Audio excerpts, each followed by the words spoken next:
Kinder Kirch, Kirch मतलब रसोई, रसोई कार्य है ना। किंडर किर्च एंड कुछ, कुछ मतलब चर्च जाना यानी चर्च में प्रार्थना। किंडर किर्च और कुछ, उसमें भी आप जो भी उनकी पड़ोसी कॉपी झांक रहे हैं, आपके बुकलेट में जहां मैंने पेज दिया था ना आपको, वहां पर भी था ये। कल नहीं पढ़ा था ना, कल पेपर देखा नहीं गए? अरे कल पढ़े थे कि नहीं? कल पढ़े थे रात में? क्या कोई नया प्लान था क्या कि पेपर देखते रह गए थे? पेपर दिलाने गए थे रात में, तो टाइम मिला था ना। मतलब तुम लोग पढ़े थे कि नहीं कल? देखो नहीं पढ़ के आओगे तो क्लास में आना मत। जो नहीं पढ़ के आए मेरे क्लास में मत घुसना तुम लोग। क्लास में आने से पहले जितना मैं असाइनमेंट बता दूं, या तो उतना पढ़ के आओगे, नहीं तो मेरे क्लास में नहीं आओगे। मतलब निठल्लेपन के लिए यहां कोई जगह नहीं। वहां पर मैंने लाइन लिखा हुआ है किंडर किर्चन कुछ, एक बार पढ़ के आता, एक बार ये करते तुमको क्लास में ही याद हो जाता है। क्या? अच्छा, किंडर किर्चन कुछ रसोई है, कंफर्म हो गया? तो देख लेना, मिला लेना। हाँ मिला लेना, क्योंकि हमारे लिए भी जर्मन नए शब्द ही है ना। हमारे दिमाग में आ रहा है तीन, बच्चे, रसोई और चर्च। और बच्चे, चर्च और रसोई होगा तो देख लेना कुछ खर्च कर। हाँ, हाँ?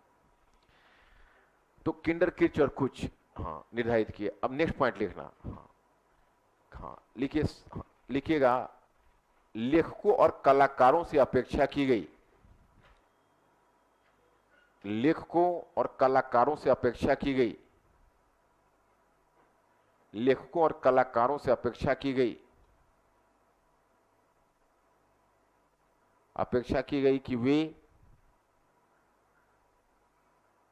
नाजी पार्टी तथा नेता का गुणगान करें, वे नाजी पार्टी तथा नेता का गुणगान करें,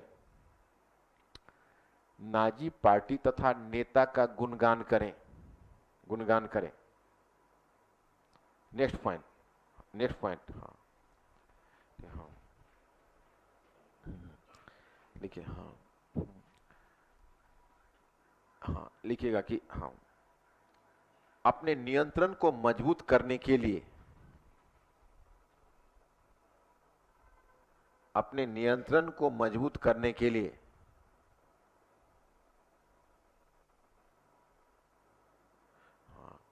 मजबूत करने के लिए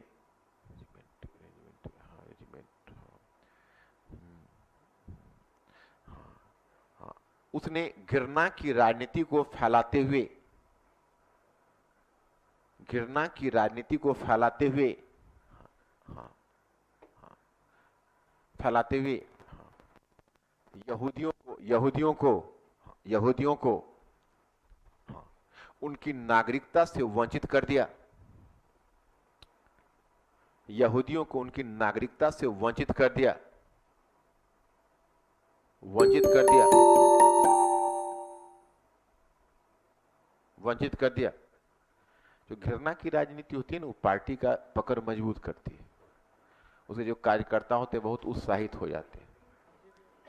तो उसमें क्या होता है कि उसमें इलेक्शन में फायदा होता है उसका, या वैसे भी आपको फायदा, जैसे जितना भी हेटर, जो हेट पॉलिटिक्स है ना, हेट पॉलिटिक्स बड़ा कारगर रहता है, लेकिन डेमोक्रेसी का सबसे बड़ा शत्रु भी रहता है, समझो ना। तो दोनों बातें होती है। तो हिटलर ने जानबूझ के यहूदी को फैलाया और उसका नागरिकता से वंचित कर दिया। लिखिए हाँ, लिखिए हाँ। फिर 1938 में, लिखिए फिर 1938 में उनके विरुद्ध दंगे छेड़ दिए गए, फिर 1938 में उनके विरुद्ध दंगे छेड़ दिए गए, दंगे छेड़ दिए गए।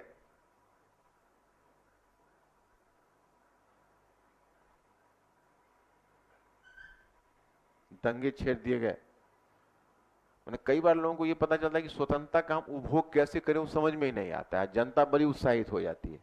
जब 15 अगस्त 1947 को आजादी मिली तो बहुत गरीब किसान थे, निर्धन लोग थे, उनको कहा गया देश आजाद हो गया, चारों तरफ झंडा तोलन शुरू हुए, आजाद हो गए, तो क्या करें हम।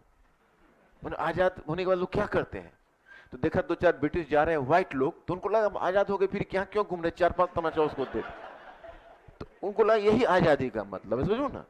तो लोग जब इलेक्शन जीता, इलेक्शन जीत के, अरे भाई इतना बड़ा मेजोरिटी, अब क्या करें, अरे ये मुस्लिम टोपी पहन के जा रहा है, पकड़ो इसको, है ना, अरे चलो तुम राम का नाम लो। तो अब समझ रहे हो कि नहीं, तो उनके लिए आजादी का यही मतलब है। अब ये नहीं समझते कि देश का एक कंप्लीट कल्चर है भाई, तुम लोग तो इतिहास के स्टूडेंट हो, समझ रहे हो कि नहीं, ये तो हमारी समृद्ध संस्कृति है, ऐसे में तो ध्वस्त हो जाएगा सब कुछ। मतलब ये तो राष्ट्र, हमारा राष्ट्र ही बड़ा नाजुक है, नाजुक, इतना नाजुक है जिसको बचा के रखना इतिहास के बच्चों का ही काम है। तुम लोग, बल्कि तुम लोगों को तो दूसरे को समझाना चाहिए। जब देखो कोई भटक रहा है तो कहो कि नहीं तुम एंशिएंट में जाओ, बताओ कि देखो हम लोग कहाँ, हम लोग तो कंप्लीट कल्चर है। इंडिया का फैब्रिक देखो महाद्वीपीय आकार है, तो इसमें तो सभी क्षेत्र कहेंगे हम स्वतंत्र हो जाएंगे। देखो दक्षिण वाले ने कैसे हल्ला किया, हिंदी वाले, तो उसको बड़ा मिला जुला के चलना पड़ेगा, ऐसा नहीं है। नेहरू का देखो आर्थिक मॉडल में विवाद हो सकता है कि सफल रहा है विफल रहा, उनका सांस्कृतिक मॉडल बड़ा सफल रहा है इंडिया में नेहरू का। वो तो बाद में आके कांग्रेस में इस तरह का अब लोग हो गए, नहीं तो पहले जो उनका था। तो एक समय हम लोग जिस समय श्रीलंका को देखो, साउथ एशिया में इंडिया को छोड़कर राष्ट्र बना कौन, और एशिया में साउथ ईस्ट एशिया में राष्ट्र बना तो वहां डेमोक्रेसी नहीं रही ना। हमने डेमोक्रेसी को भी बचाया, राष्ट्रीय एकता को भी बचाया, डेमोक्रेसी को साथ लेकर चाइना ने किया, बचाया, तो चाइना में डेमोक्रेसी नहीं रही, सिंगापुर में डेमोक्रेसी नहीं है, इंडोनेशिया में डेमोक्रेसी नहीं है, जापान में डेमोक्रेसी नहीं थी, वहां पर सब हर जगह तो डोमिनेंस था ना, वन पार्टी डोमिनेंस था। इलेक्शन आज भी तो देखो, थाईलैंड वगैरह में चुनाव होता है, चुनाव है, मजाक है। इंडोनेशिया वगैरह में देखते हो डेमोक्रेसी, कभी सुहार तो आ गए तो मिलिट्री डिक्टेटरशिप आ गया, बर्मा में डेमोक्रेसी नहीं थी, जबकि ये सभी छोटे छोटे देश थे। भारत जैसे महाद्वीपीय आकार वाला देश, हमने डेमोक्रेसी चलाते हुए 7 दशक में, और तब हमने अपने को बचाया, क्योंकि दुनिया में कास्ट सिस्टम केवल हमारे यहां ही था, कहीं नहीं था। और कास्ट सिस्टम के साथ डेमोक्रेसी को, दोनों को साथ लेकर चलना। अब देखो इंडिया में विडंबना यह है, दुर्भाग्य है कि संप्रदायवाद और जातिवाद ये सिर और पैर की बीमारी है। पैर में दर्द करने लगता है, जातिवाद उग्र होता है, तो संप्रदायवाद को प्रोत्साहन मिलता है, तो जातिवाद कमजोर पड़ जाता है। और संप्रदायवाद जब मजबूत हुआ, जातिवाद कमजोर हुआ, तो लालूज और मुलायम सिंह यादव उड़ जाते हैं।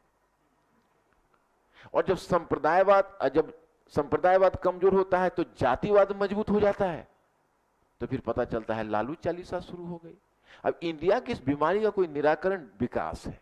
विकास जातिवाद को भी कमजोर कर दे और संप्रदायवाद को कमजोर कर दे, ये दोनों है। लेकिन तत्काल तो हम लोग विकास के आधार पर नहीं जीते हैं भाई, चुनाव, बात साफ। विकास तो हुआ नहीं 5 वर्ष में वैसा कुछ, लेकिन चुनाव में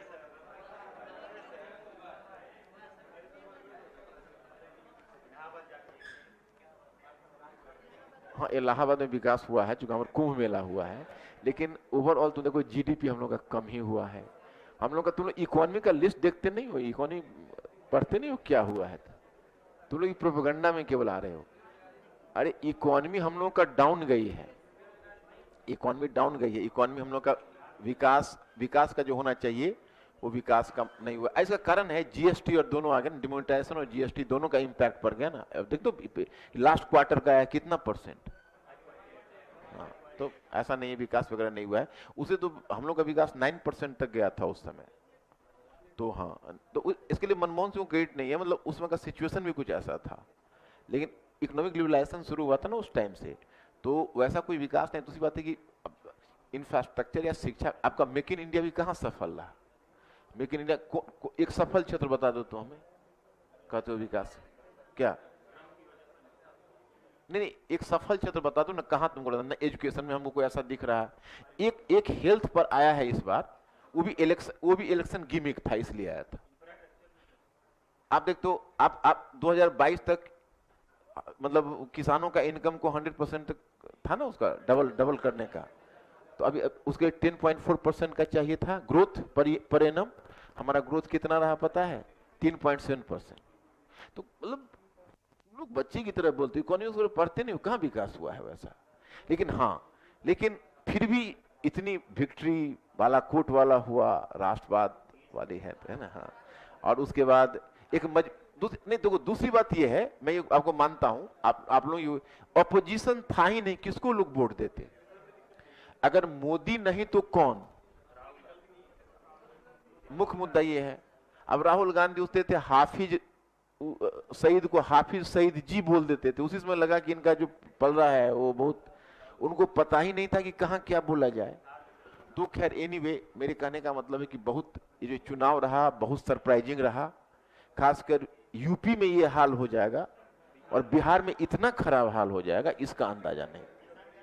लेकिन चलो कम से कम जाति राजनीति डिफीट हुई और पहली बार जाति राजनीति से ऊपर उठ के हुआ। लेकिन कभी ऐसा ना हो कि कहीं पैर की बीमारी के बजाय सिर की बीमारी बढ़ जाए, वो भी तुम लोगों का दायित्व, वो भी देखना है। क्योंकि जातिवाद जितना बुरा है संप्रदायवाद उतना ही बुरा है, दोनों दबा रहना चाहिए। कहीं ऐसा नहीं है कि कहीं एक को दबाने के चक्कर में, दांत के दर्द को दबाने में डिसेंट्री न कहीं शुरू हो जाए, समझ रहे हो। खैर चलो देखते हैं। अभी कोई टाइम नहीं है, तुम्हारा कोई क्लास है क्या? नहीं है ना, अभी कोई टाइम नहीं है, ओपन टाइम है। चलो आगे बढ़ो, पैराग्राफ चलो। और ये हो गया तुम्हारा। अब विदेश नीति पर थोड़ा आते हैं। ये विदेश नीति पर सेकेंड वर्ल्ड वॉर पर आएंगे, तुम लोग का हो जाए इसी हिटलर की विदेश नीति पर सेकेंड वर्ल्ड वॉर। उसके बाद कुछ क्वेश्चन तुम लोग का फॉर्म कर देते हैं, समझ रहे हो। उस क्वेश्चन को तुम लोग खुद बताओगे कि हम ये क्वेश्चन कर लेंगे, हम ये क्वेश्चन नहीं करेंगे, तो उसके मुताबिक हम फिर कर देंगे। पैराग्राफ चेंज करो।